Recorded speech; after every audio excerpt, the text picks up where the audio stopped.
Good afternoon. Noon always confuses me. Good afternoon. Welcome to M3 Presents Malcolm and Greg Middays with Malcolm and Greg and Malcolm. Depend on your dyslexia and where you fall on the scale. I am your co-host, Gregory the Talented Mr. Drayton. I'm here with my man, the best Afro in the business, the founder of M3, the co-chief himself, my man, Malcolm, the Philosopher King. Hello. The birthday, aka the birthday boy. Happy belated birthday at this point. Yeah. I love the birthday activities. We're not going to put it out there. Well, unfortunately, we were streaming on TikTok and Growler at the time. I was like, oh, shit, we're live. That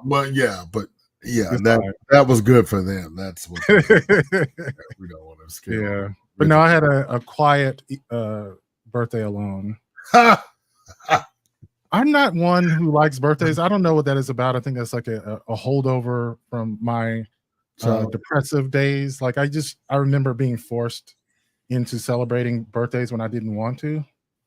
And so like, it's not like I'm depressed right now, but it reminds me of times when I was depressed. But let me tell y'all something, motherfuckers. I want cake, balloons, streamers. I want clowns. I want to ride the donkey. I want all that shit. 52 is going to be a fucking blast. I do remember the years before I had, major depressive disorders. And I enjoyed it when I was a kid. Like my favorite. Talk about that. My favorite was, I grew up in Chicago. We had ice skating, and that was around the time the ice skating rinks opened up. Was around my birthday. Yeah. So ice skating was fucking amazing. Just like you were in Georgia when it's 90 degrees on your birthday. Yeah, I know. So it is also the first days of fall. It should be noted. We just my birthday is on the last day of summer, and it fluctuates from year to year. So it's between the 21st and the 23rd. So the 23rd is definitely fall. Like you can say that. And it's fall now. Yeah. Well, we're in the second day of fall. I was my next to say happy fall, everyone, and like to welcome the new viewers to the audience, the old ones. Welcome back. Welcome. If you're not familiar with the format of the show, it is simple. I will update you on this week's news activities because this is like the juxtaposition of our own shows. On Saturdays at 12 noon Eastern Standard Time, I will dazzle you and delight you with the black news. Or, I think I'm going to look for a new name. I don't want to alienate anybody, but for now, it's the black news. The black news is better. I was thinking, hard, not a hard R, but the nigga news, but no, absolutely not. If I want to stay away from the black news, I definitely don't want to lean more into it. Right? Thank you, Mark Robertson over there. We have our own Mark Robertson. Thank you, sir. Oh God. And please, speaking about that, I guess you guys talked about that on Saturday. Oh boy. I mean, honestly, I never actually saw a picture of him until the scandal came out. And so you're like, it's okay? Is that what you're doing? Oh, yeah. He looks gross. Oh, so it's not okay. I like guys his size, but he just looks gross.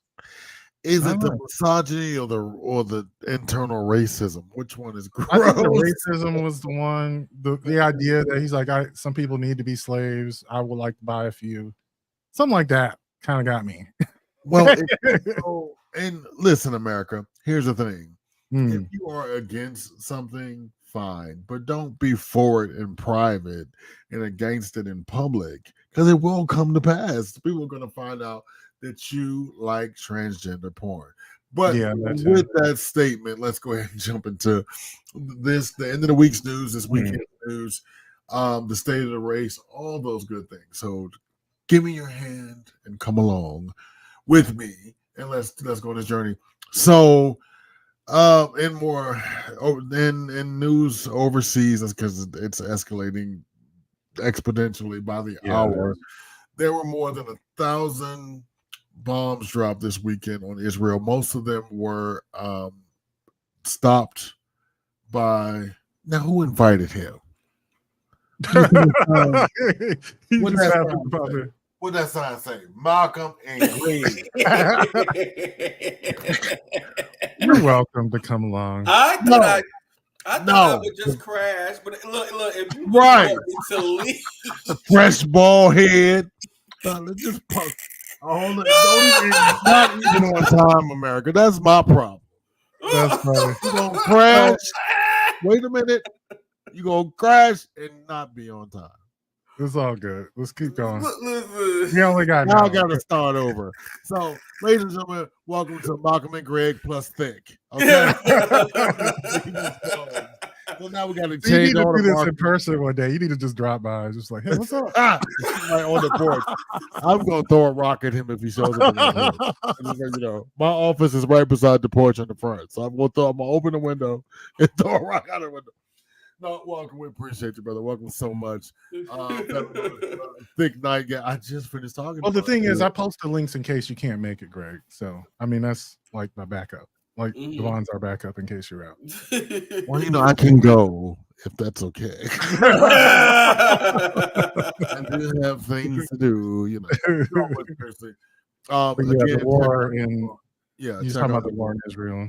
Yeah, but let me go back and check out Devon again, because I'm sure you guys are talking about Agatha all along. And today it's on my assignment sheet because I don't have to work tonight. So it's on my assignment sheet after I watch Rachel to watch Agatha on. So get your Disney Plus. Now I ain't fucking with Disney Plus. I'm borrowing somebody's because I don't want to go to Disney World and trip and fall and can't suit. So that's fucked up.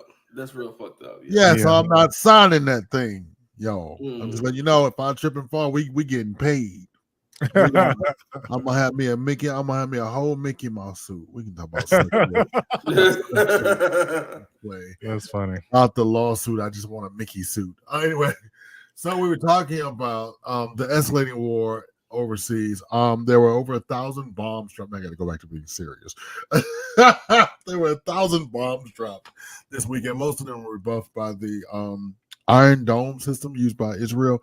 But they were kind of ratcheting up the rhetoric in the war the whole time. And it is believed that Bibi Netanyahu has encouraged this because there is a vacuum in the United States because we're picking a new president. And our old one is kind of a lame duck president. He's not going to do too much. And then there's that period where we pick a new leader and, we have to wait till January. So nobody wants to kind of rock the boat. But according to the White House, President Joe Biden, yes, he is still the president of America. Relax. Old man Joe got it. He is still pursuing an avenue of diplomacy. Malcolm, what do you think this pending war, now this is also an offshoot of, we talked about on my show, 12 Noon Saturday, the Black News. We also talked about that dope ass James Bond shit Thick. They did when they put explosives in the pagers and they blew up niggas all around town. You just buying fruit, boom, touching a melon, boom, and then it was crazy. Then they did it twice in a 24-hour period, and then of course there were missile strikes coming from Yemen, and they just did airstrikes over the. So, they have jet fighters, and they targeted about 1,200 facilities. It's all out war at this point. Yeah. Wow. I mean, both sides are I'm not a proponent for war. I'm not. But that was some jazzy shit. No, it was jazzy. It was something like out of a Bond film, it's hard to believe that they actually pull it off. I think it was 4,500 explosives between pagers and walkie-talkies that they intercepted, because they had enough spies in their country to get the shipments, intercept them, plant bombs, and had it where they had no idea that they were holding a bomb the whole time, and then just set them off. So what was crazy, the first set of bombs just injured a bunch of people. Then they started having funerals for those people who were killed, and then they blew up some more bombs to kill even more people. Yeah. So, I don't, as long, America is this whole, I ain't gonna say we shitballs on this whole thing, but, we're like, okay, as long as we're not providing anybody with anything, you know what I mean? Because actually, what people don't realize, Joe has kind of not shipped anything recently. We have agreements to ship things already from previous. They've delayed some of them, yeah. Yeah, they delayed it. So I don't know, but the thing is, it's not like a gift. They pay for these things. Yeah. Like, Right. I'm gonna tell y'all something in case you didn't know. Thick Israel got money. Oh, I knew Israel orders a large fry. Let me tell you, they got money. Also, and this kind of overlaps into the state of the race. So, in case you were under a rock, the North Carolina candidate for governor, Mark Robertson, Uncle Ruckus himself. Don't trust them niggas over there. It's just terrible, man. He's worse than Uncle Ruckus. That's what's so crazy. Very much, yeah. He's like I wouldn't believe it if it were in fiction. Like, it's that bad. Yeah, it's funny. It's like this week in the election, like people can't even write this shit. And somebody said if Malcolm as a writer, if you would have wrote it, they'd be like, nah, it's beyond the pale. Nobody can believe this. There are cases like that. I remember like historical dramas. I'm going on a tangent, but thinking about the movie Gladiator, the original, I don't know, like the sequel's coming out soon. There were certain historical facts that they left out of the movie because they just seemed ridiculous. And one of those facts was that the gladiators themselves had product placements. Like when you would go kill someone, it says, buy this olive oil. Like people thought it was like ridiculous. Yeah. It was also a capitalist venture. If you didn't know, the gladiator fights were a way for people to make money. And they took it out of the movie because people thought it was unbelievable. It's like, no, that really happened. That was for me. Think they always leave out the sex portion of Gladiator. They back there fucking. Them prisoners because they were prisoners, so they back there fucking. I wonder what. Yeah, no, they were sex slaves on top of that. Yeah. I mean, they were pimped out by their owners because most of them were slaves. Yeah. Did they get their lube from Diddy? Oh Lord. I mean, not a lie, but yeah, that's part of it. Like they would do product placements for oils because they were oiled up and shit. Okay. And then they would fuck for money. Yeah, they were pimped out. Men and women are just men's. I think it was women that they were mostly pimped out too. But yeah. At least. Yeah. Think now I'm sad. I mean, even sadder about their concept of homosexuality was like it was okay as long as they were underage, which is really fucked up. Oh wait, no, I'm no longer sad. Sorry. They had a different view of sexuality back then. Greg is going to back up his sadness and say no. No. But no, because remember they did make eunuchs. That's what the whole thing was, when they would either castrate or crush the testicles of young boys until they wouldn't grow up. Yeah. And part of their psychology was that molesting young boys would make them into men. Yeah. Holy moly, was that it? Yeah, that was it.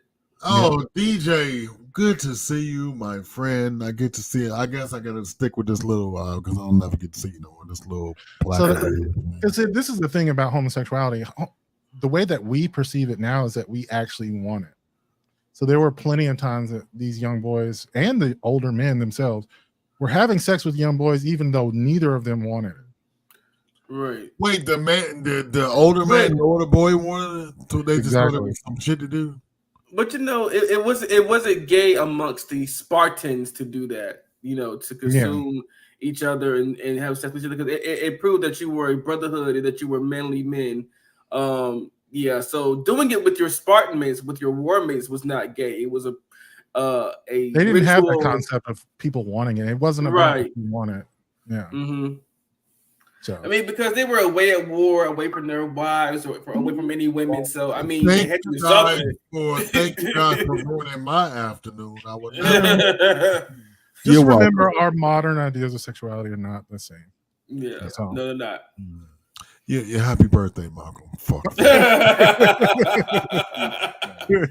When your boy ruined your shit, like, now all I can see is Russell Crowe getting banged out. Nice.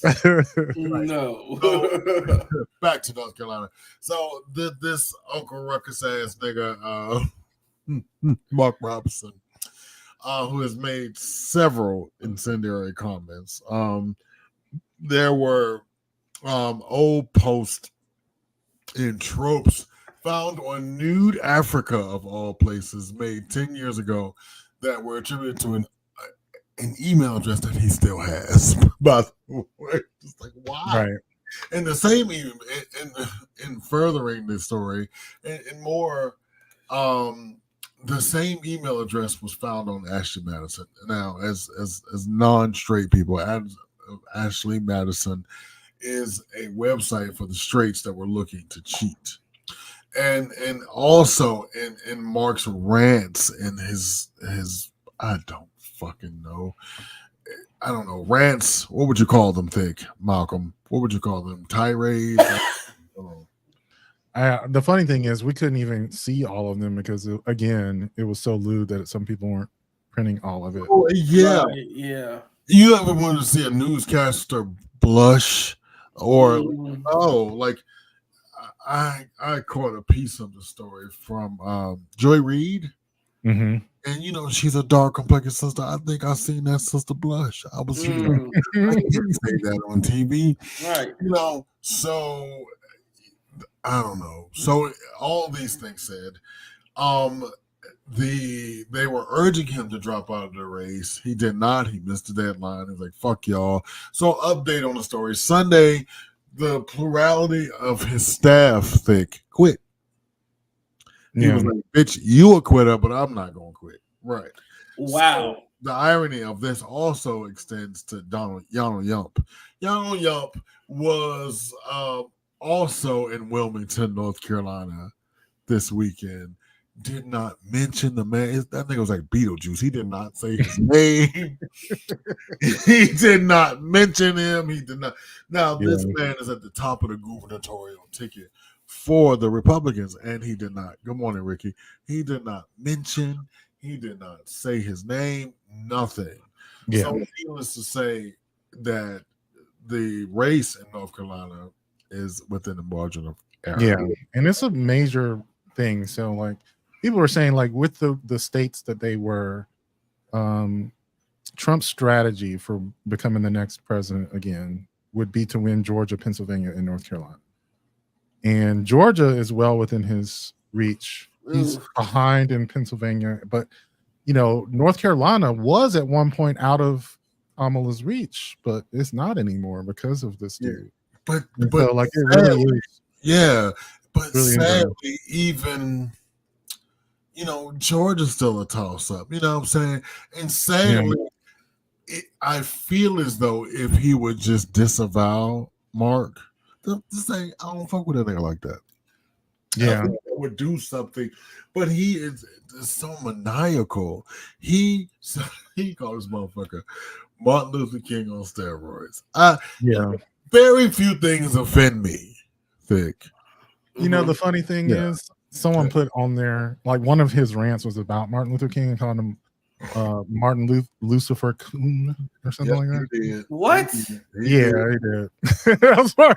And the funny thing is, very, very few things. Like, I have over this last almost 10 years, I have reported on a lot of things on this network. Yeah. I mean, Diddy, sexual abuse, rape, incest, and I don't think, as a person who kind of regurgitates the news and reports it out to my audience, I don't think I've been quite as offended as I, what I mean? So, like, one of the things that was funny was when he said he called him Martin Luther King on steroids, and he says, I don't think he likes me calling him that.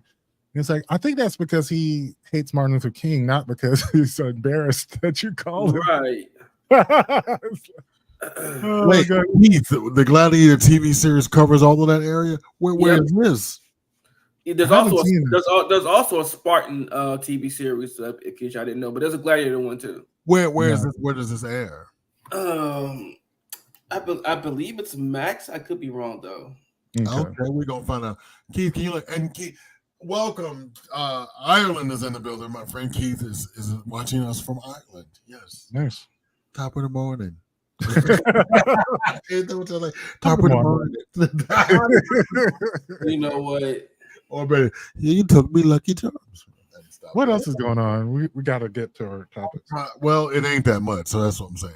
So the state of the race, NBC came out with a new poll this week that shows nationally what's her name, vice president. Unless he's talking about the show Spartacus. He's gonna tell us in a minute. Okay. So Vice President Harris has a national lead over Dump 5 points. And so the irony is this is where what's his name? Biden was in 2020. So CNN came out with state polls. I'm trying to hurry this along, sorry. CNN came out with state polls, and she's within the margin in Nevada and Arizona, but she's pulled ahead in Wisconsin, Pennsylvania, and she's well outside of the margin in Michigan. Right. She's within the margin in North Carolina, and she's within the margin in Georgia. Right. Which Biden was not. And then Steve Kornacki, Steve Kornacki. You know I have such a crush on Steve Kornacki. Really? Mm-hmm. Those goddamn khakis. That's true. He does have that dirty shirt and that, like he'd been up all night or some shit, that dirty ass shirt. I did notice he got a little booty though. Yeah, he does. And now he got a boo. He getting some dick. He's getting a little bit.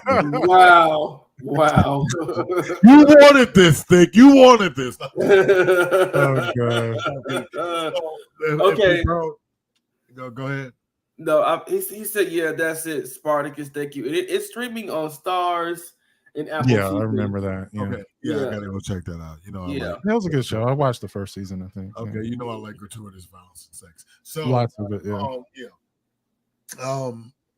what's to say? So if we go ahead.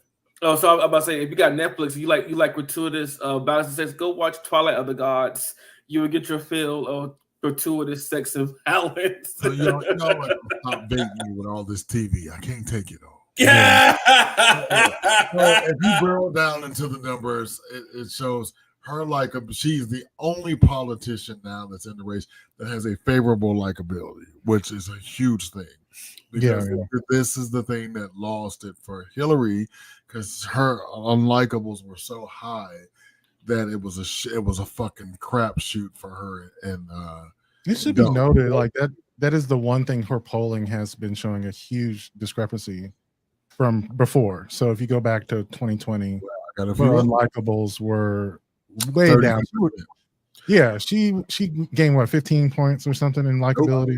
Likability, she gained 38 points, and the only person that ever gained so many points was George W. after 9/11. So also, not only that, she did a 46% upswing from President Biden with women.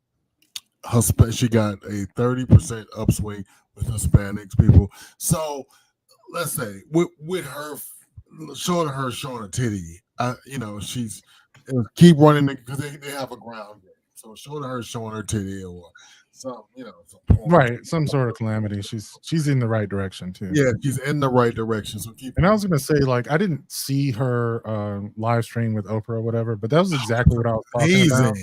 It was amazing. That was exactly what I was saying that she needs to do more of, like things like that. And you know what she said, Malcolm? I have about 5 more minutes. You know what she said? I saw the clips. I mean, that was the point. Like, she made news, and that's the point. Ooh, think it was so good. She said, I have a gun. If they break in my house, I'm going to shoot their ass. Whoa! Right, there you go. That's what you do, Andy. But I was saying, all those local interviews that she did, it was funny. Everyone was praying that she did make news, because the only way she was going to make news on those local interviews is if she said something stupid. you want to be able to make news in a good way. Yep. And she did. Mm-hmm. Yeah, and it was just really fantastic. Yeah. There were 20 million people streamed the Oprah thing. Yeah, and that's all I was saying. Like, she needs to get events where she's getting around 10 million or more, and Right. she needs to do like one of those a week. You know. So in closing, speaking of events, she agreed to CNN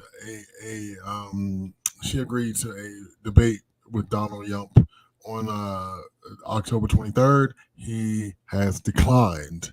So I've got it on good authority that she may be doing a town hall doing that. So that makes sense. Yeah. That was like a loss for him. Also going forward, as we always do, as I always end this segment, please go to www.vote.gov. Find out where your polling place is, what you need to do to go vote, all that good shit. And here, if you're in Atlanta, we're all three of us are in Georgia. But some of the Divine Nine is early voting starts on October 15th. And if you're in Wisconsin, Virginia, and Minnesota, you're already voting. So go to the polls, please. But here in Georgia, we start October 15th. And it's so dirty when I feel so dirty when I say this. The AKAs are starting flood the polls. Okay. My mind automatically goes somewhere else when I say flood. Anyway, flood the polls on October 15th. Take a friend. The ideal of it, we all want to go vote. Run get there early. Yeah, get there early. And if you're in a swing state, any state, please check your registration. Make sure that you're good, because I had a run-in with my particular county. So, you take your little thick registration down there, because you and I are in the same county, and they shady. So go ahead, check it. Malcolm, I don't know what your county is, but you're in Georgia. Check it. Get your mamas to check it. And did your mom already got plans to go? Or does she go vote? Oh, we're gonna go vote. We're gonna vote on. Hey, swag. So let's see. What are Republicans going to say? Kamala wants to shoot you if you break into her house. Republicans using guns to the face. Yeah, right. That is true, and that's why that statement was so lovely. It was just a lovely, poignant statement, and they couldn't. Now, Kristen Walker with her ugly ass tried to make a big deal of it. But I ain't gonna talk about that because she get on my fucking nerves. So again, join me Saturdays on the Black News at 12 Eastern Standard Time. With that said, I'm gonna go ahead and turn it over to my man. You took 10 minutes of my time, but anyway, I did not. It is 12. No, we split this hour, bro, and you got two of my minutes. Maybe 5 when ball headed jumped in down there. Oh, anyway, I like your ball head, friend. But I'm going to talk about one that we sort of mentioned. I'm going to bring it up Wednesday again. But it's about doing personal development, right? Leaning into doing things that are difficult or things that you're afraid to do. And it's interesting. There was this book called The War of Art. It was by this writer, he's a novelist, screenwriter, but he has this idea of something he calls the resistance, and he calls it's like writer's block, something that a lot of writers engage in. And he was saying basically the cause of writer's block is that there is a idea or a theme or something that you should be writing about, but you're too afraid to do. And so anything else you try to do is blocked because there's this idea in the back of your head that you've been stalling on. And it's like, if you want to be productive in anything in your life, you got to do the hard thing. All right, let me play this. The more something makes you uncomfortable, the more you should probably do it. I've just seen it so many times, both in my own life and other people's lives, that the proportion of impact that something will have on the trajectory of your life is often directly proportional to how afraid you are of doing it or thinking about it. And so whenever you see fear, just instinctually lean into it. I think the advantageous thing about doing stuff that most people are afraid to do is that you get disproportionately rewarded for it, right? So if there's a business that everybody else is afraid to start and you go start it and manage to succeed, you're going to get rewarded so disproportionately to, say, the absolute amount of hours and effort that you put in. And I just find that most of life works that way, that there's a premium to doing the thing most other people don't want to do, assuming it's valuable. Obviously, there's a lot of things that most people don't want to do that's not valuable, and so there's no premium for that. Right. In fact, it's just kind of stupid to do that. But if you manage to find the valuable thing that most people are not willing to do, the reward is so disproportionate that if you can get good at finding those things and acting on them, you're gonna have a good time. Things are gonna go well. Yeah, do you think this is also a useful compass or a useful tool for people who they're like, I don't know what my passion is, or I don't know what I want to do, with my life? And it's like, well, what are you scared of? That, I mean, obviously within limits and reason, but is that actually, do you think that's a good compass or a good tool for people to use? I think so.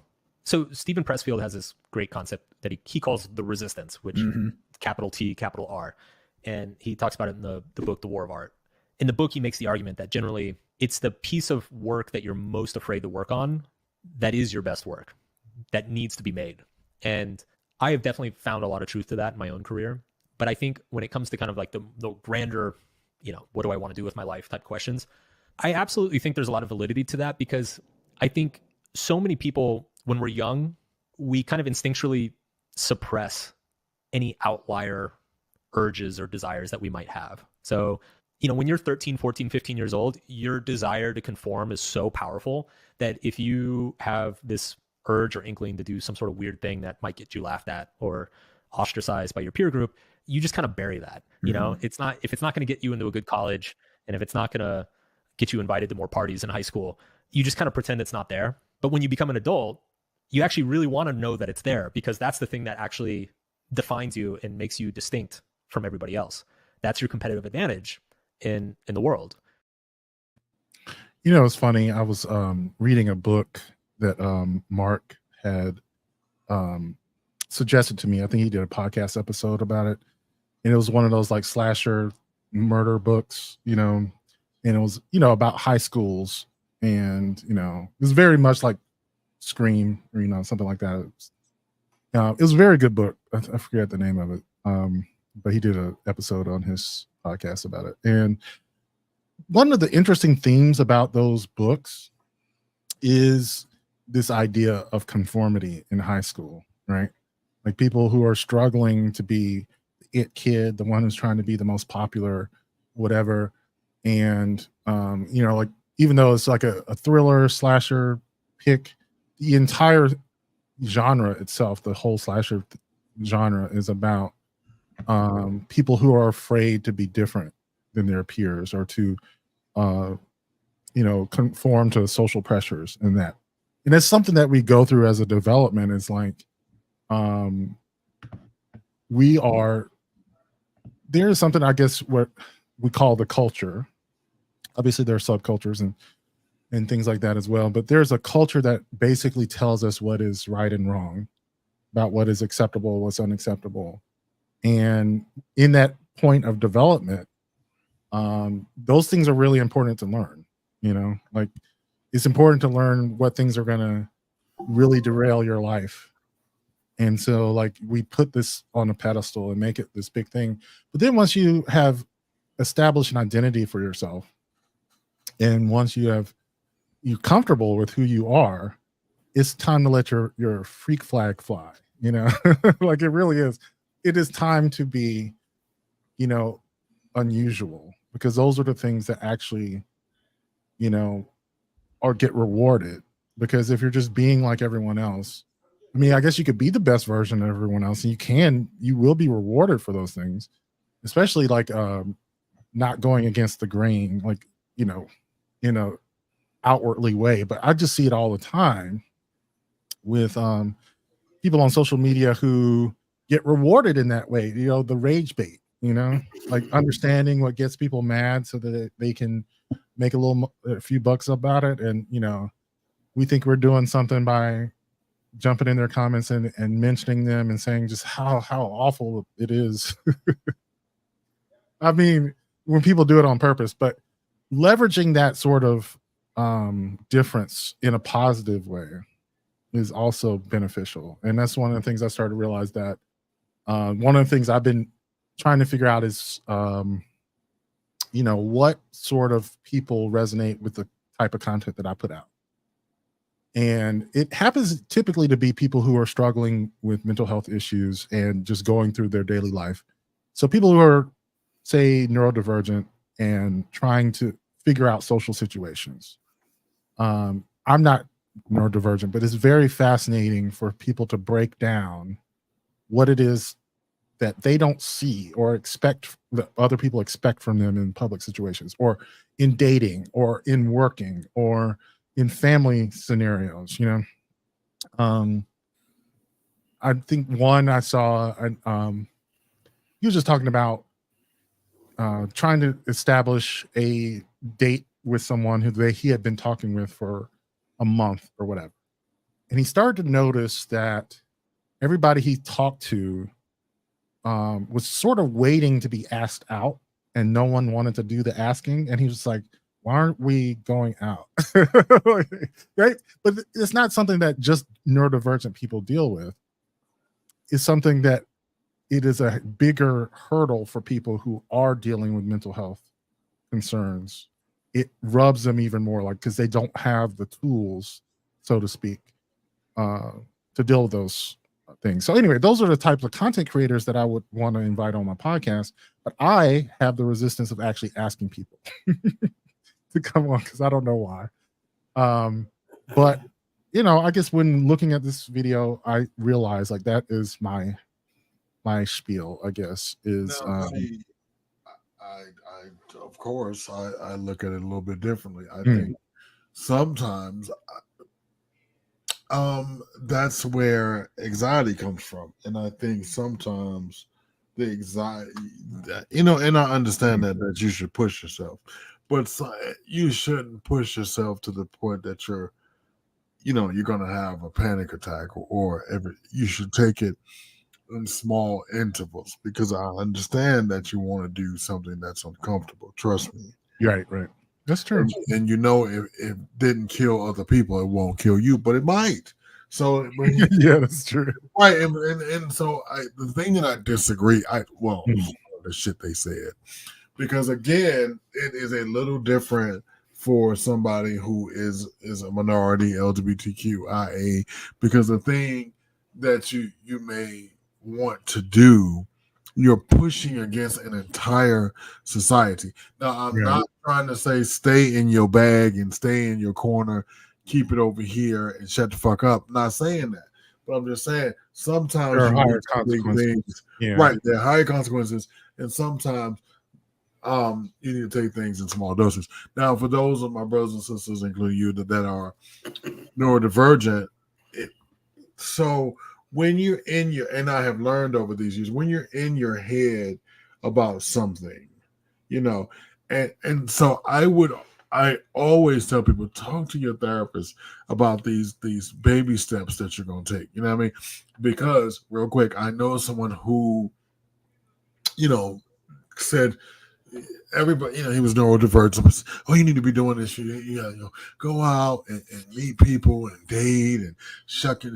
The man went out, he caught an STD, went back in, never out again. You know what I'm saying? Yeah. And it's like, and so now all we do is talk on the phone because he don't want to go anywhere. Like, I'm like, hey, such and such. And prior to, he loved the movies, he loved doing things, but and he I don't want to, I guess I can. He was he had Asperger's, so he was on the other end of the neural spectrum. But it's really weird having that type of disability and being gay, because he's attractive, but people want to be like, hey, how you doing? And somebody will come to him and he'll be shocked that they were like loud and boisterous. And so it took me, I don't know, research and Malcolm maybe to understand where he was. And because I too was like, nigga, you ain't gonna have that hot body forever. You're not gonna be looking that way forever. You better go ahead and get what you want. Yeah. So he has decided just not to fuck with it. Go ahead. Well, there's been a conversation going on TikTok that I'm not fully aware of. Maybe Swag will bring it up tomorrow. He's about. Are you out maybe it's been about cashiers being polite when you go into the. Oh yeah, he is in that conversation. Okay, so like part of the conversation I think some people were having is like neurodivergent people who work in customer service may not want to welcome everybody who comes in, and I think people are going back and forth and saying like, another argument people make is like, you're not paying me enough to be nice to people. But then there was another conversation just saying like, you shouldn't have to be paid to be nice to people. Correct. And because correct. For myself, I definitely have social anxiety issues, right?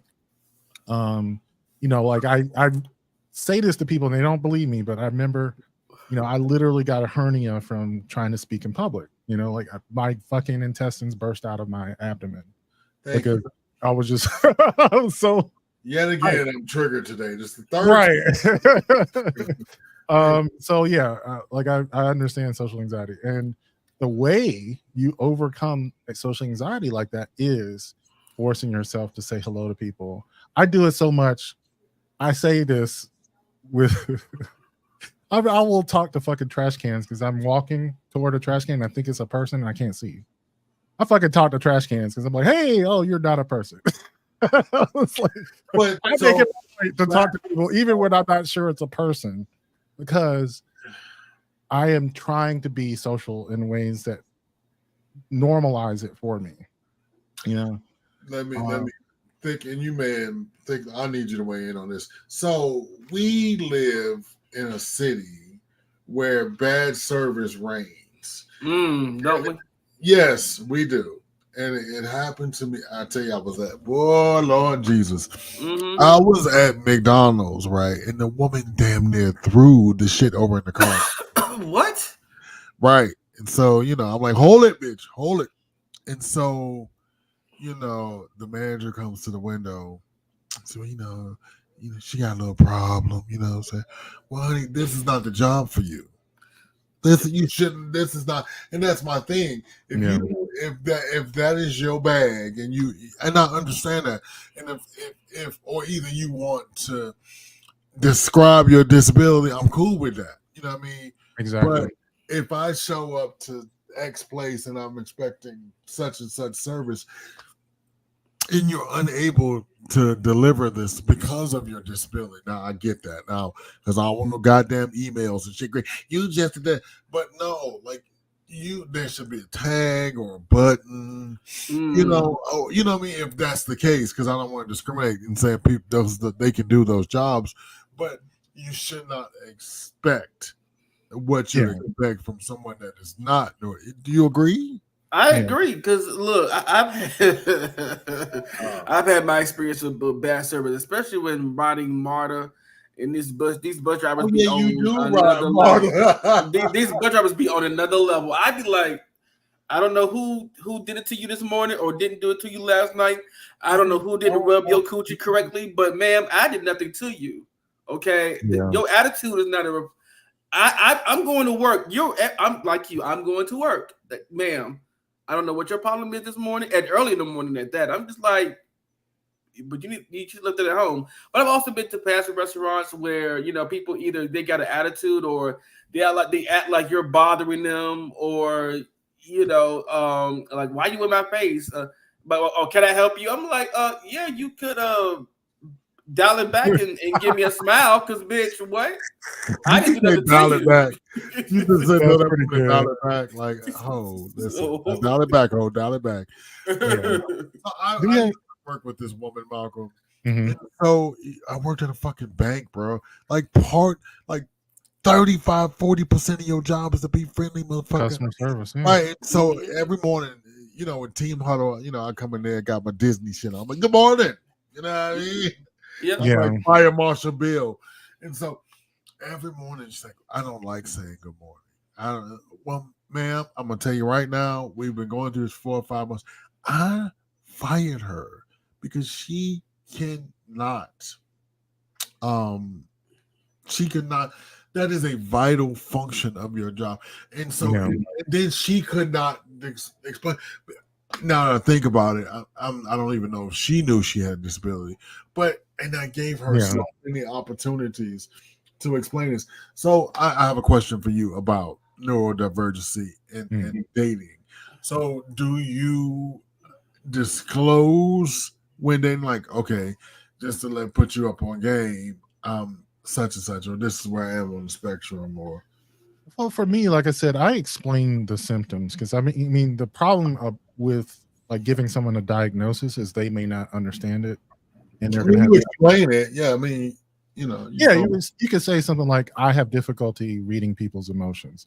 Like sometimes you're going to have to explain things to me outright. I have difficulty regulating my emotions. Or you could just literally spell out every little detail of it instead of giving them a diagnosis which they may not understand. I mean, down the line you can give that, because I think a lot of times when people say that they're neurodivergent, they haven't really gotten an official diagnosis anyway. They've just recognized it in themselves, and that's perfectly valid, by the way. You don't actually need someone to diagnose you to know your own experience. Like, oh yeah, this is me. You can definitely see. But the point is, yeah, you tell people what you need. And in the case of a job, you should probably be talking to your employer and tell them, like, I'm not very good at being, formal with the customers. Are there some roles here that I could, do that don't require me to interact with people as much? Or is there some sort of script that I could follow that, would be acceptable to fulfill this role, instead of just, because I think a lot of times people who are neurodivergent just want to know what the rules are, and once they know what the rules are, they can follow the rules step by step instead of being asked to figure out in every situation what you need to do. I'd be like, no, bitch, ain't no, you just smile. But that's the thing, like, you say that's not good enough for me, right? And you can set that out, and that's where the disability comes in. It's just like, I know that people who are neurotypical can just figure it out. I'm not. So if it's in a script, it's better understood, and you will inform. And I think you have to understand that for yourself if you're neurodivergent, that you need some. I do think it's some bitches out there using it for an excuse. Amen. Of course, hoes out here like, hey. I mean, they talked about Trump saying he had bone spurs and didn't want to go to Vietnam, and his chief of staff actually had bone spurs and went. Which is hilarious when you think about it. He got a doctor to sign off on it, even though he did have bone spurs. Well, that's just white privilege. That a part of that is just I am white. And so I'm sure some of us out here are familiar with Veronica and her on TikTok or. Oh yeah, the job. Yeah. And I like the way she said about customer service, but the customer just called her and started yelling like, "Yeah, I don't want to speak to nobody. I don't tell me even thank you for calling. Just tell me what's going on with my account." And she said, and Veronica got quiet. She's like, "Are you still there?" "Yep, I am still here." But what you're not gonna do is yell at me. Now on this Chipper Tuesday morning, I did that. Yeah, I'm here to help you. Yeah. If you want my help, you got to calm down. That's it. Like, no, we're not doing this, bro. No. Yeah. She's like, nope. No, I can put you back through the automated system, and you can wait for the next 2 or 3 hours. But or I can help you now. But first, you gonna calm the fuck down because I'm not one of your kids. Yeah, I love her. Do we have any comments or questions? I'm gonna do one more topic. No, I think we got one. Did you get the one about the NRA that DJ said? Yeah. Okay. And because he loves the fact that Kamala says what she said, it shows how hypocritical the NRA is. Yeah, but they didn't say anything. They didn't bounce back. Nobody said because they couldn't. So yeah. So my next one's actually going to be one of those topics that comes up all the time on TikTok about narcissism. This content creator does a lot of content about narcissistic relationships, but she has this one on narcissistic friendships, which when I heard it was like, I've had so many of these people in my life. And I don't necessarily know if it's 100% a bad thing.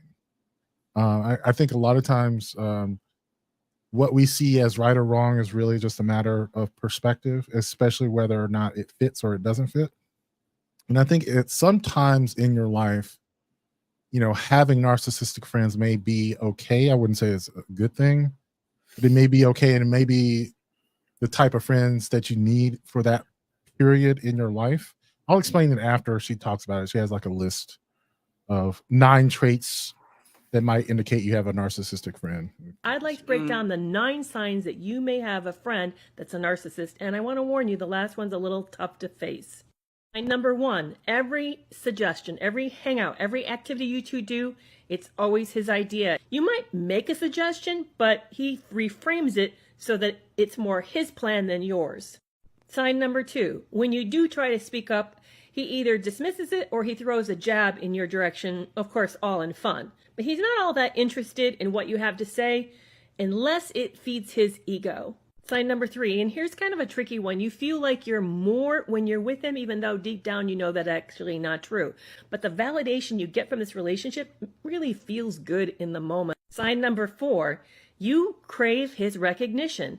Even a throwaway compliment from him feels like a big win. At the end of the day, it's not real validation. It's just enough goodies from him to keep you chasing his approval. Sign number 5, he uses sarcasm to keep you in your place. It's those subtle backhanded jabs that make you question yourself just a little. And of course, he always says he's joking, but it cuts because you know there's a little bit of truth to what he's saying about how he feels about you.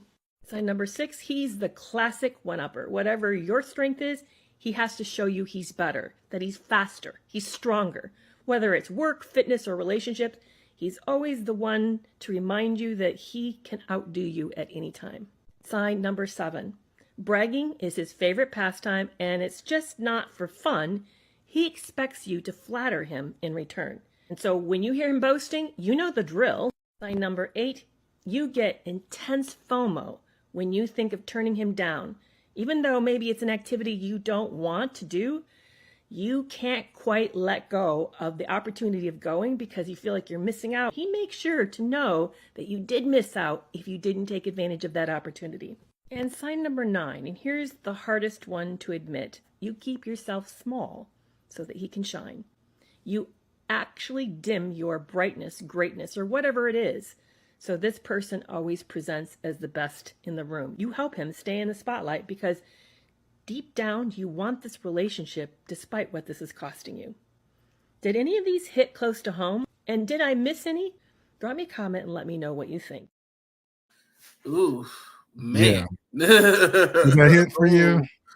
Some of those did, actually. I thought it might. The reason why I say that it does is because what happens if you have a narcissistic friends is that you eventually outgrow them. There's a point at which, at a certain point in your life, where having a narcissist as a friend is actually nice. For one, they tend to be the type of person who wants to upgrade you. They want to feel important. Mm-hmm. And so they want to give you like certain compliments and say like, oh, here's this, here's that. Why don't you do this? Why don't you do that? You know, and sometimes that shit actually works. I'm just saying, like it makes them feel good to think that they upgraded you, right?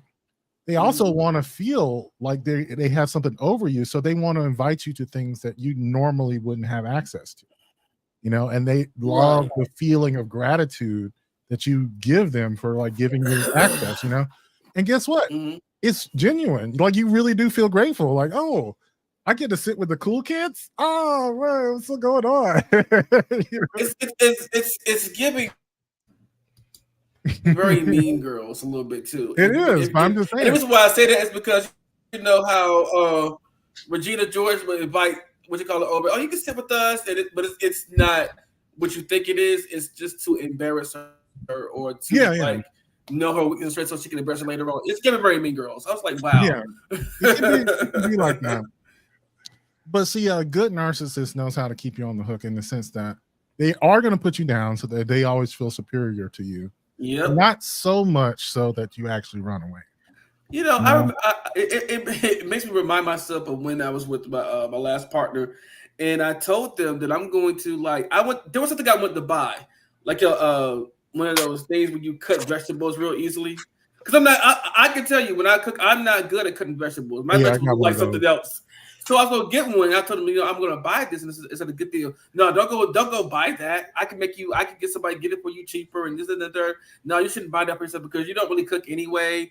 But you shouldn't buy it. I'm just like, fuck? Damn, he a hater. Right, like, sir. He can't get you a fucking Ginsu. He's a hater. Right. I was like, how you against that? Like, That was like one of the best things I ever bought, like making salads. I'm gonna give you. I'm gonna give you one though, because I'm not good at. If I'm not good at cutting vegetables, at least I can do something. Yeah, that's salad shooter. It's called a salad shooter. Yeah. I found one like you just press it. It's like you lay it on top and you press it down. Yeah. As it goes through, it cuts it into little pieces. So I did hear what she said. So, but I'm not making excuses. The audience is huge, by the way. But like what what I asked myself, what let's say me, what role do I play in enabling this? Because it sounds like the person, the other person on the other end is a willing participant. Then is it bad, or is it just another? Well, here's what I was saying. It doesn't matter.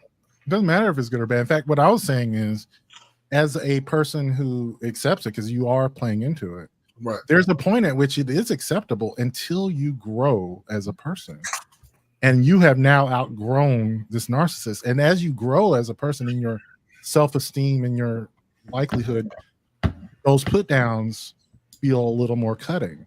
The person making the choices about every activity that you engage in feels a little constraining because now you have your own ideas. And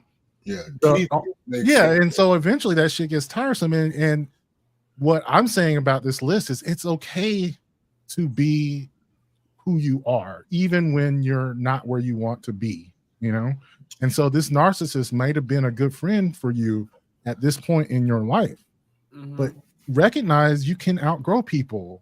You can outgrow Keith makes they were good. That's the only thing I have to say about this narcissist. You don't have to turn them into the villain, right? To leave them, right? And Keith got a good point. They are good at keep bringing you in and then holding you at arm's length when it suits them. Right, and that's exactly what it is. And that's my issue. We do not have to turn narcissists into evil people. We just leave them. Yeah, just leave. because what it is, narcissists actually need people to make them feel good. Exactly. Or you have to have somebody on the opposite side to be a narcissist. Exactly. Right. They call those people a borderline, by the way. Well, but you have to have a willing participant or a non-willing participant to be a narcissist. But the narcissistic behavior becomes a problem when a person of power is a narcissist, like your boss, the president of the United States. When you can't leave, you are. That's true. For whatever reason. And then narcissism paired with some other negative traits, they call it the dark triad, which is Machiavellianism and I forget what it is, pathology, basically sadism. Like when someone actually gets off on hurting people and actually gets off on manipulating people, and then you add narcissism in with that, that's when you get dangerous people. Yeah, and so that in my head, that's what BDSM is all about. Right, but narcissism isn't always paired with these other traits, right? Like sometimes it's just about them wanting to feel important. Yeah. And so they want friends who are kind of beneath them in their mind. Okay. So that makes them feel better. All right. People they can kind of manipulate and control, and even sometimes upgrade. Like I said, make them feel like they're doing them favors, making them feel like they're important. Wow. So like when someone has been that in your life, like give that some honor. Like say, you know what, this guy was a narcissist, but he did make me feel better. He actually did encourage my writing, or he did encourage me to do this and that. Like that's not necessarily bad. And that's all I'm saying is like I don't. So of course, I'm thinking of the other end of this. Yeah, the other end of this is, just kind of guard. I think it's important for people just to be who they are. I think that is the kryptonite to a narcissist. If you stand 10 toes down, you stand exactly. That is just because it's an antithesis of what a narcissist is, because they want you to emulate them. At the end of the day. Yeah. So I guess in closing, my advice would be just and they generally come into effectiveness when a person does not know who they are. Mm-hmm. Like I realized at this point, most of my narcissistic friends were in my formative years, and some of them, because of high school or whatever vehicle is you met them, your friendship does not weigh the same because I fucking know better. You know what I mean? Right.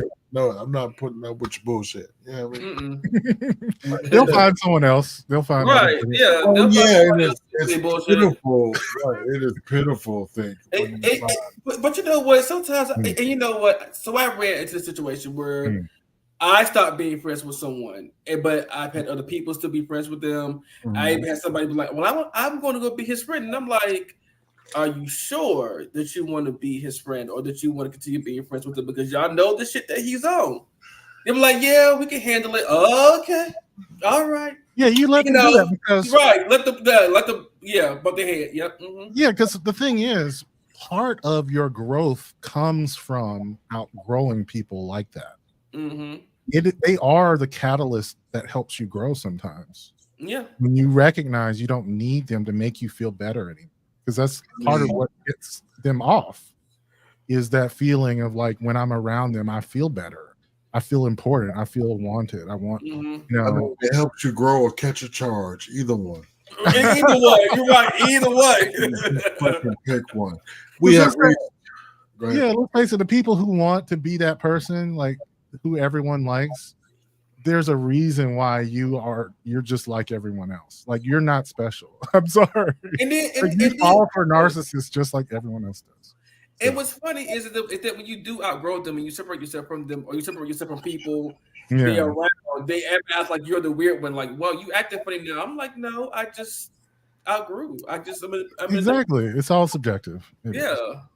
So on that note, we're going to go to Patreon and make sure to join Swag tomorrow at 7 p.m. I'm sure he's going to do some of the trending topics that we have. I've got plenty more topics where this came from on Wednesday. I had a few that I couldn't get to because we were talking about politics. It was fine. I took my same 30 minutes. So actually, you do about 20 minutes, but anyway. Yeah. 15 to 20 is what we typically do. But it's fine. Hot 30, sir. It was a hot 30 this time. I do a hot 30 every Monday, sir. But I could show you. But anyway, if you're a patron, you have access to the Bearcast right now on patreon.com/MailMediaMind. Come back Thursday for the Diggler Digest, Saturday for the Black News, and Sunday for the Blurred Council. We are going to Patreon now. Thank you for joining us. I usually just switch over now instead of doing it's a shorter show. So we're going to patreon.com. /MailMediaMind. Did I hit all the buttons? Did I? So I did have a topic. I mean, we could do it for a Patreon. It's actually about politics. I didn't want to get into it because we talked about politics long enough, but it was interesting, and we'll probably do it again. I don't know. We may or may not. Let me play it real quick. Yeah.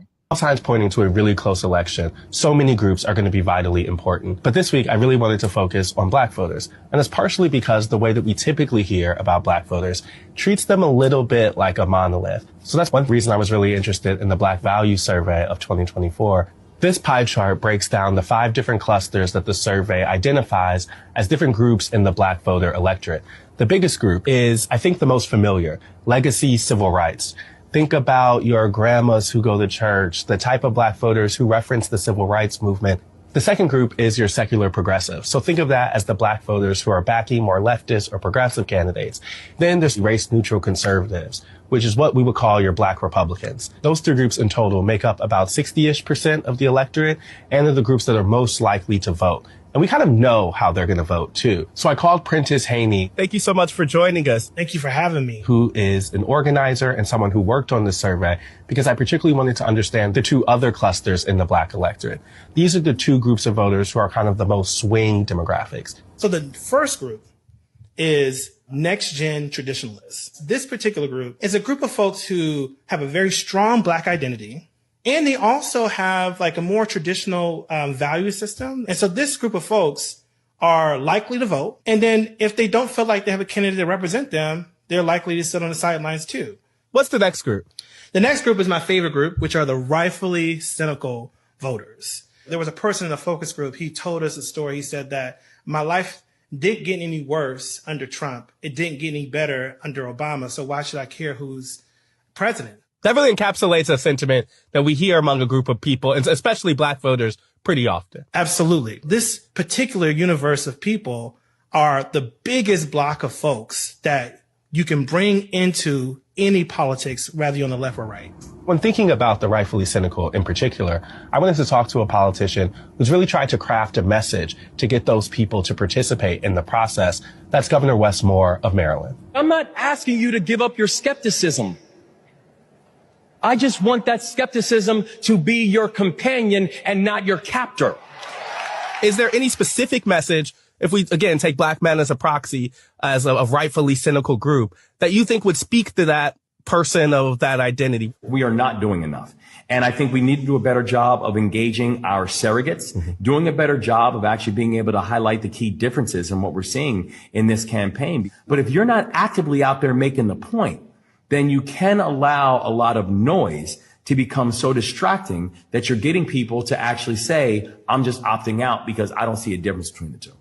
The research helps us understand places where Democrats and Republicans can improve their message to Black communities. On the Democratic side, you sometimes hear members of the party make an argument that says the political system was going all well and good until Donald Trump showed up and messed everything up.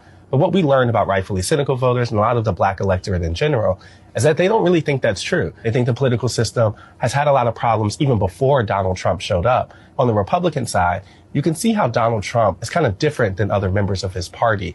When we think about the rightfully cynical collective, these are folks more focused on economics, who trend more male, and also have a distrust of institutions and the political system broadly. That's kind of the language that Donald Trump has often spoken in. But I think it's all going to come down to which messenger puts in the effort to talk to these communities, go to these communities, and make the pitch directly to them.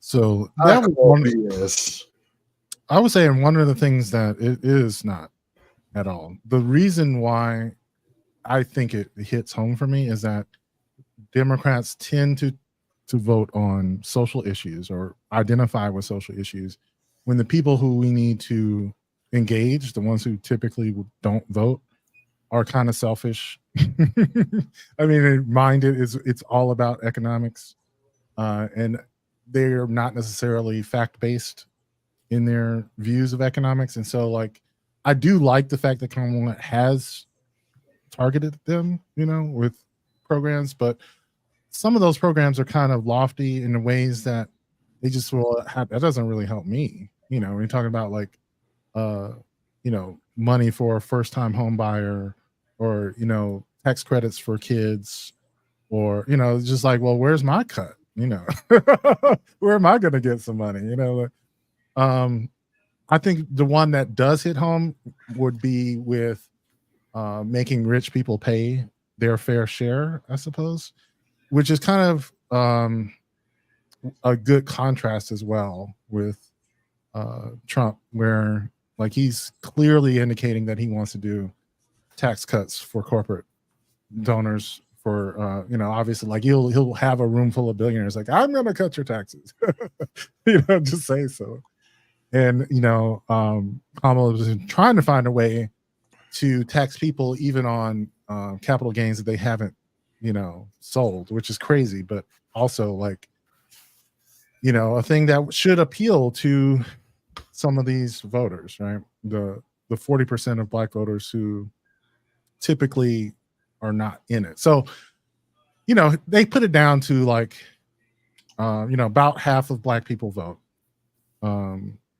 and they typically come from, like they were saying, that other half of the thing where there's a huge middle ground that typically votes Democratic because they have a stable Black identity and identify with civil rights, for instance.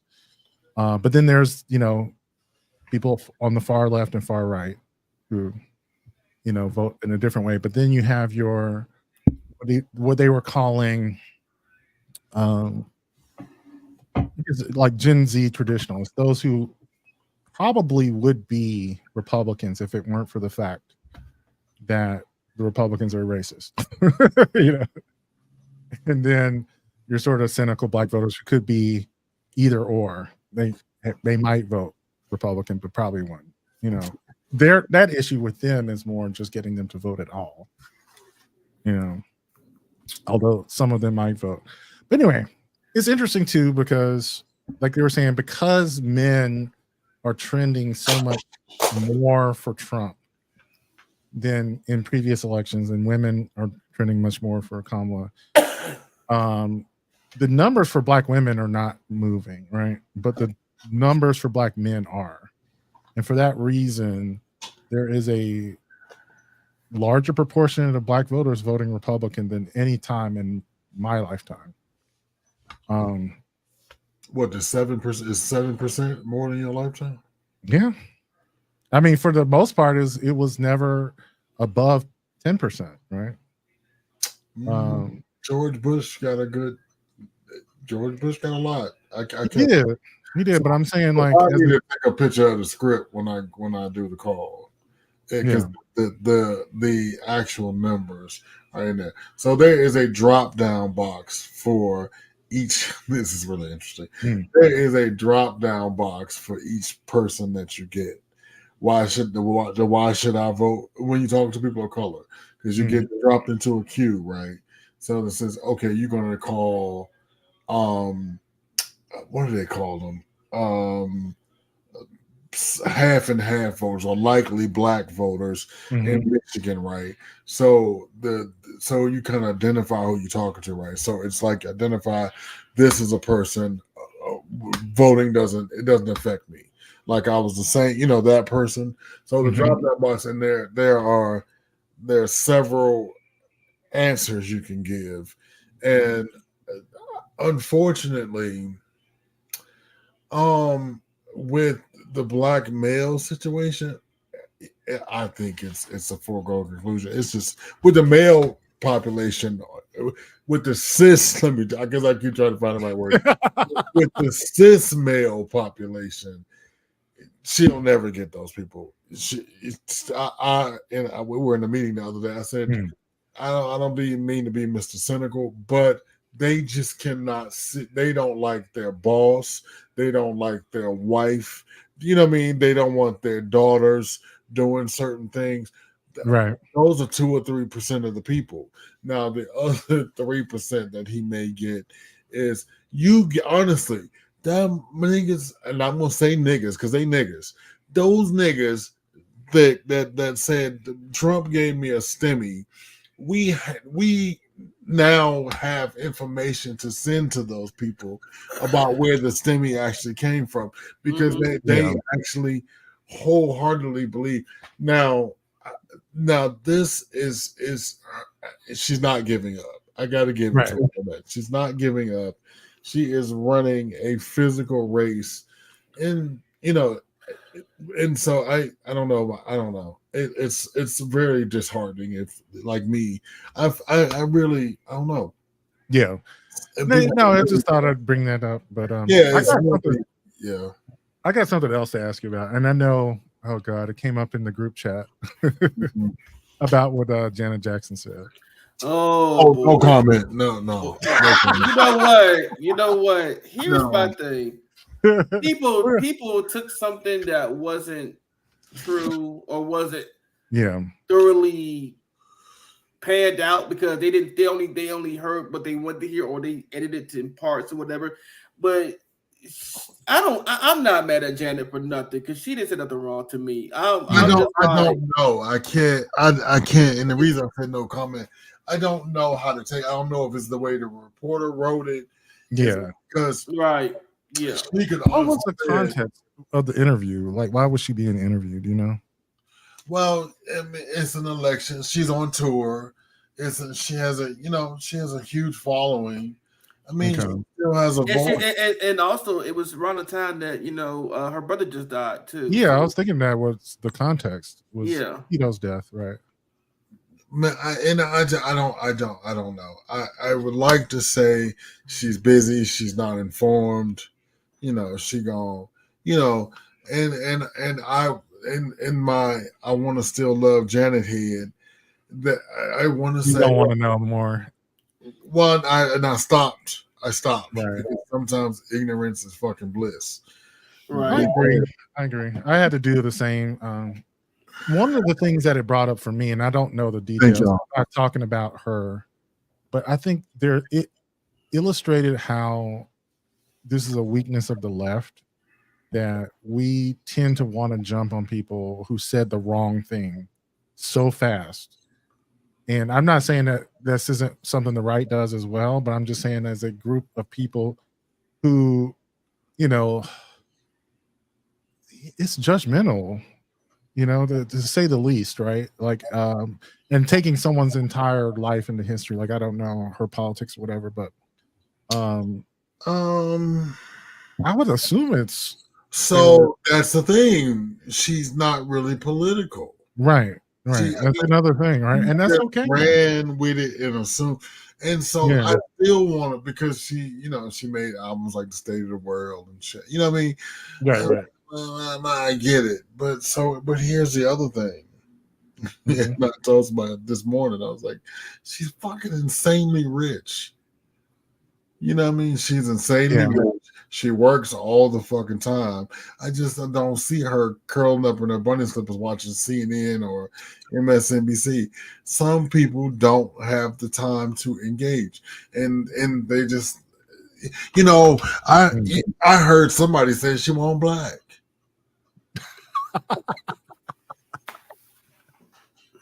Yeah. I was getting right. And then they would automatically brand her a Trump supporter just because she said that. I'm like, right. Y'all are the most easiest people to piss off, but then at the same time, y'all don't give a fuck either. So, right, exactly. Pick a struggle. And my thing is, and I'm sure I don't know if Cream is going to be too affected. I mean, I think you're taking the tack that you are is just not paying it any mind. Well, but I cannot expect my favorite celebrity. Now, if it was I'm on the Trump train, because again, I don't support people that don't support my vice, but I don't. You don't think that it doesn't say that at all, right? It doesn't say that at all. I think it just says I heard. It does not say I believe. There is no. Yeah, right. But does that, to me, yeah. So I agree with everything you said. One of the things I was going to say is that not everyone needs to be into politics either. Like you really don't have to be up on everything. It wasn't something that she volunteered. It was something that she was asked.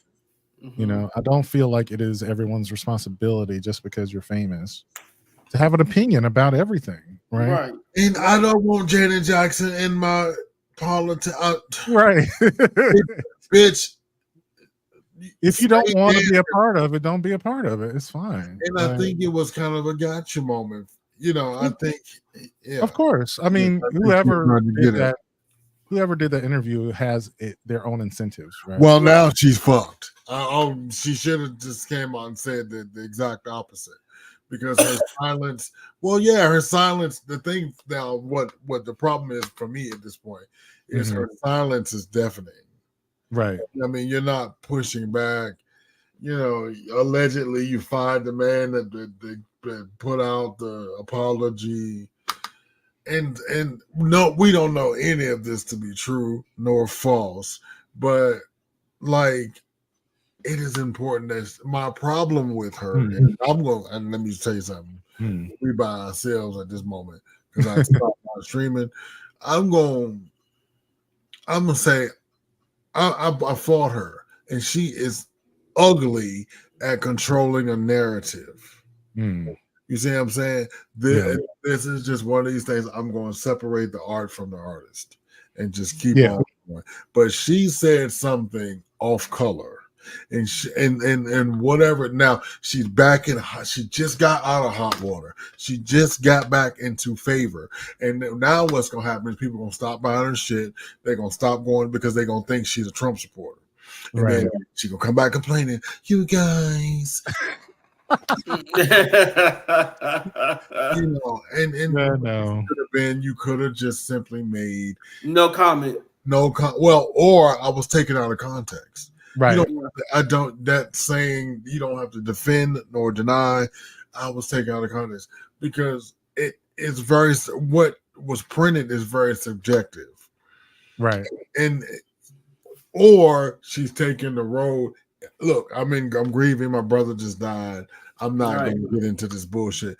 So in my head, but I tell you what, one motherfucking thing for sure.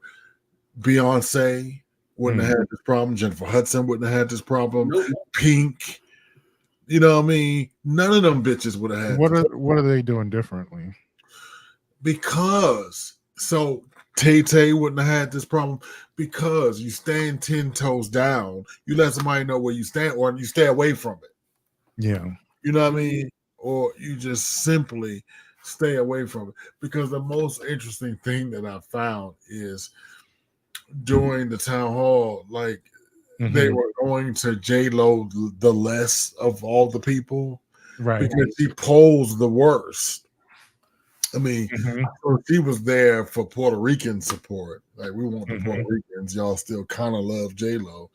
But, like, she just got out of Titty Gate. We just picked picked her over Justin.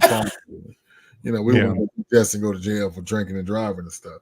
But but the other problem is, bitch, was Justin correct? At this point, you know what I mean? You're thinking at this point, think, okay, was he right? Were we all fucking oop-duped, and this bitch got us with that sweet-ass voice, and she a rich ass Republican? Because I'm thinking about it.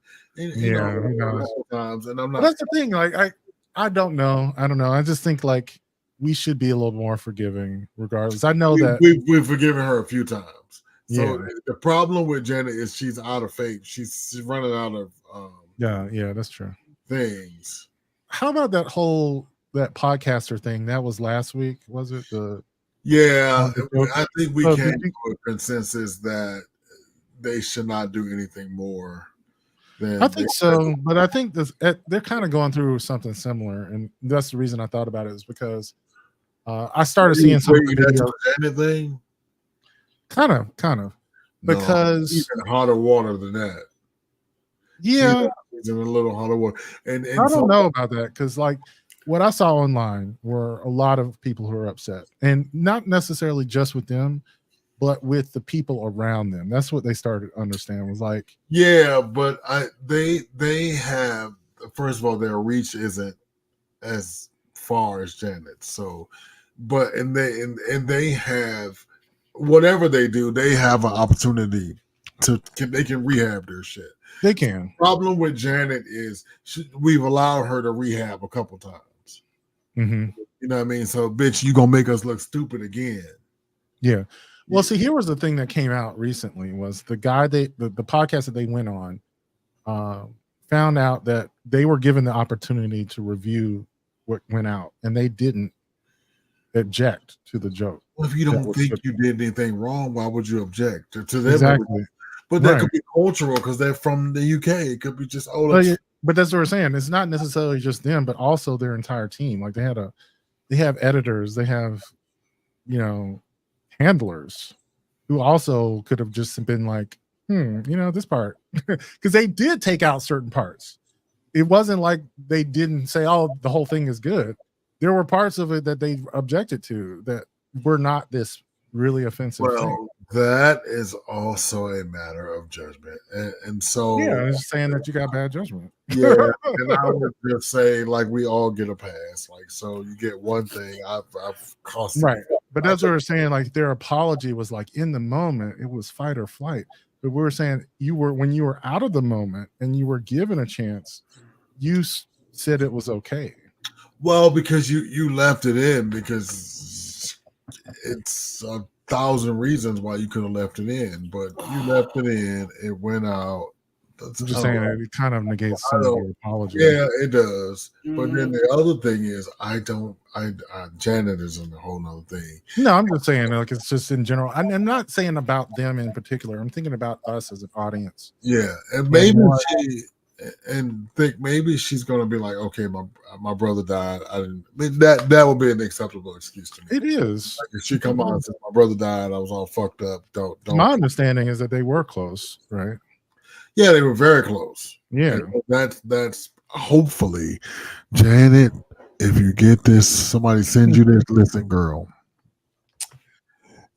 When you feel better, just say, "Listen, I was in the morning. My brother just had a heart attack on the road. I think he wrecked his car from the heart attack." And we will give we will give you grace. You lost Michael. You lost your daddy. This. And now they're interviewing this bastard child that Joe had. He then wrote this book thick.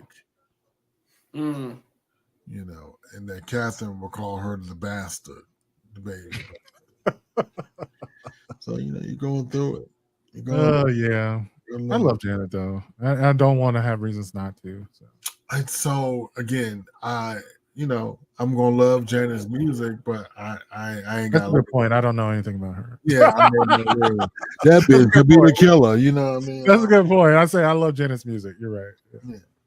And that's what But people like Cream and Swag as well. They are fans. You know what I mean? Like I said, she's on my rotation of like my cry list. She does. Yeah. The cry dancing, yeah. I don't even know what that is. So, and it's just one of those, it's one of those things that. Okay, it is 1:30 almost. Oh yeah, let's end it. Bye, patrons. Bye.